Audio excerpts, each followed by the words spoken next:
మరి జస్టిన్ పుట్టినరోజు సందర్భంగా దేవుని లేఖన భాగముల నుండి ఒక మాటను చదువుకుని తదుపరి సమయం దేవుని దాసులకిద్దాం. సామెతల గ్రంథం 9వ అధ్యాయము 11వ చరణము. నా వలన నీకు దీర్ఘాయువును కలుగును, నీవు జీవించు సంవత్సరములు అధికమగును. దేవునికి స్తోత్రం. హల్లెలూయా. మన యొక్క బిడ్డలు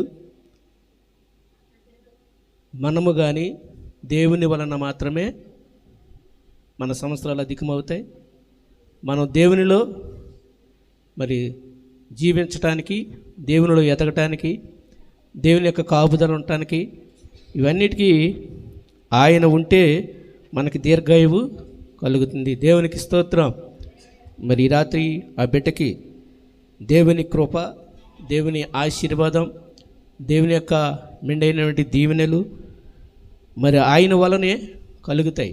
మానవులుగా మనము తండ్రులుగా ఉండొచ్చు అప్పుడు, కానీ ఎంతో బంధుమిత్రులు ఉండొచ్చు అప్పుడు, కానీ దేవుడు ఉంటే ఆయన వలన మాత్రమే ఈరోజు ఈ పుట్టినరోజు వేడుక ఈ విధంగా జరుపుకోవటానికి దేవుడు అనుకూలమైన సమయాన్ని ఆ బిడ్డకు దయచేశాడు. మనము కూడా అందరూ వచ్చి ఈ యొక్క ఫంక్షన్లో పాల్గొనడానికి దేవుడు కృపనిచ్చి ఆదరించి కాసి కాపాడి కృప చూపునుగాక.